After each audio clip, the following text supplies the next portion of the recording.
Hello everyone, welcome back. Today we're going to be talking about really understanding the range drum on your carry handle. You know, if you have a traditional AR-15 setup over here. So I've set this thing up with the optic on top. But the nice thing about this is that you can use both the iron sights and the scope, because the scope sits on top of your iron sight, so you can actually transition from one to the other. And the reason why this was called a carry handle is so that it could carry your optic. Okay, so anyway, today I'm going to be focusing on this range drum over here, which was really an enigma for me for a very long time. I didn't fully understand it. I've only recently really come to understand it and make it work for me. So with this range drum, as we rotate it, right, you'll see this little piece here that contains the rear sight aperture. Basically, it rises up, right, and there's a total of 33 clicks that are evenly spaced that raise this piece up over here, right? Now, it's 33 clicks, but there's only 30 active clicks. So on mine over here, the last 3 clicks are kind of dead.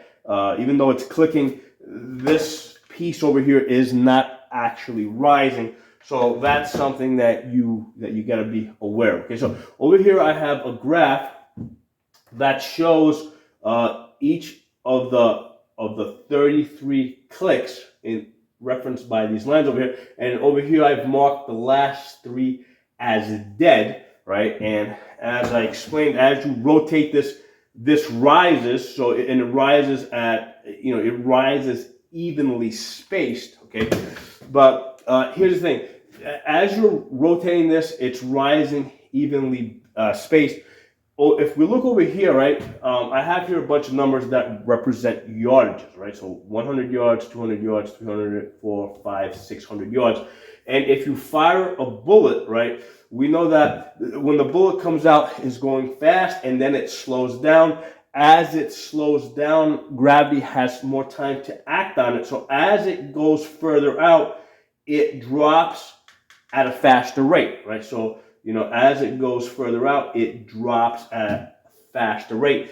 And the way that's represented with the clicks is there's a different number of clicks between the different numbers that are on this range drum over here. Okay, so if you start off in the 6-3 position, right, and the way this is set up, basically this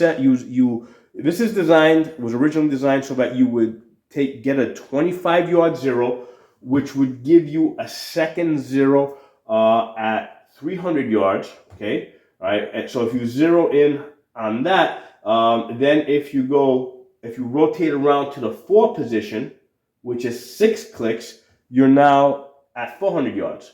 But then if you go to the 5, you're at 500 yards. But it's 6 clicks to 4, 8 clicks to 5, 10 clicks to 6. Okay, so because of this graph over here, because the bullet is dropping at a faster rate as it goes further out, the number of clicks increases at each different range over here. So from 300 to 400, it's only 6 clicks, but from 4 to 5, it's 8 clicks, and from 5 to 6, it's 10 clicks. Okay, and again, that's because of the flight path of the bullet. So here's the thing: in order for because there's a different number of clicks between the 4 and the 5 and the 5 and the 6. Okay, this kind of forces us that if we want this range drum to mean anything, okay, we have to work off of the 25 300 yard zero that it was originally designed to do so. Okay, now there is a method called the revised improved battle zero, where you're able to kind of reset this a little bit Okay, and I mentioned this in a different video, and there's lots of videos out there that show you how to do this. Again, it's called, just search revised, improved Battle Zero, and there'll be a abbreviated RIBZ, and it shows you how to recalibrate this. Basically, you put an Allen key in the top, and the drum basically the drum over here divides into a top and bottom. You loosen the Allen screw, you hold the top of this. You hold the top of this like this while you rotate the bottom half of the drum. And what that does is it allows you to reset it so that you have a -8 clicks, all right, from the 6-3 position. So initially this starts right here at the 6-3, and then you've got your clicks that go forward, you get all the way to the 6. And then you would have, like, let's say 8 clicks after that. So all we've done is with the adjustment that we make for the revised, improved Battle Zero, we shift this back a little bit. So our 8 clicks are in the front instead of at the back. And the benefit of this is that we're able to maintain the distance, the same distance between the different yardages, so that we can use this the same way. Okay, so the question here is, do you want your 8 clicks in the front, or you want your 8 clicks in the back? The benefit of doing this, where you shift your 8 clicks to the front, on this rifle over here, what I found is that, because here's the thing, the problem with using a 25 300 yard zero is that at 100 yards, with a 25-yard zero, you're going to be about 10 inches high. Okay, so if you're aiming here, you're going to be over the head. But if you have a 50-yard zero, right, if you aim here, you're only about 4 inches high. So what I found with my specific rifle over here is that if I click back from the 6-3 position, which is a 25-yard zero, okay, if I click back into negative territory, right, so let me go. So I start off with the 6-3. If I click into negative territory, 1, 2, 3, 4, 5, 6, 7, 8. Okay, what that does is that brings me all the way back here, where I have a 50-yard zero, which gives me a second zero at 200 yards, and at 100 yards, I'm 4 inches high. So for me, this is my default position, right? I keep this all the way back here on this first setting over here. Okay. And only if I'm shooting past 250 yards, okay, do I rotate this up to the 6-3 position. Okay, so that's how I have made this rifle work for me, for the way that I shoot at the distances that I normally shoot at. And the nice thing is that, even though I can shoot the 50-yard zero with the second zero at 200, if I get out to further distance, I can move this up to the 300 position, to the 400 position, right, to the 500 position, and even to the 600 position, and the elevation is affected. Now, the one thing that's happened as I approach the 600 yard number over here, because the last 3 clicks are dead. Okay, I can only get up to this number over here. Okay, I can't. I can't actually get to the, I mean, I can turn to the 6, but it's dead. This thing doesn't actually rise. Now, with iron sights, I mean, I really can't see anything at 600 yards, okay? So that's why I'm more concerned with being more quickly accurate at close distances than I am out at 600 yards with the iron sights on this gun, okay? So that's kind of like a choice you have to make. Do you want this drum to work, at close distances with a 200 zero, or do you want to be able to shoot all the way to 600 yards? If you're like in a desert where you are gonna be shooting, you're almost always gonna be shooting past, at 300 yards plus. Yeah, it wouldn't make sense for you to put these 8 clicks in the front. You would want to have them in the back end here. So I would use the default factory setting that came with the carry handle. Okay, so that's the thing to understand with these clicks. The clicks are evenly spaced, right? So as you're rotating the drum, the rear elevation is rising at the same pace, but as far as the numbers that are etched into the drum, okay, they are apart at different distances, right? So between the 3 and the 4, you've got 6 clicks. Between the 4 and the 5, you've got 8 clicks, and between the 5 and the 6, you have 10 clicks. And that's to accommodate the fact that the bullet is dropping at a faster rate as it gets further out. Now, there's also the Z setting over here, right? How do you use the Z setting? Well, and this is one of those things I had to really look into. I wasn't able to find anything really definitive. It seemed that a lot of people were saying that the Z setting was if you're using a 20-inch barrel instead of the 16-inch barrel that I have here. Because and here's the thing, that makes sense, okay? Because if you're using a 20-inch barrel, your bullet is coming out of the barrel faster, so it's going to get further out before it starts dropping.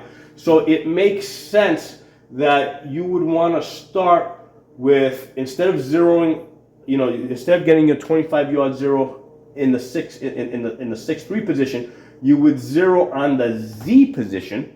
So instead of there being 6 clicks between your 300 and your 400, there would only be 5 clicks, right? So you're closing the gap here. And here's the thing, you gotta make it work for you. So for example, let's say you're using a 45 grain bullet, okay, which is going now even faster. Well, I would go Z plus 1, right? I don't know, I'm guessing you might have to go Z plus 1 because the bullet's going out even faster.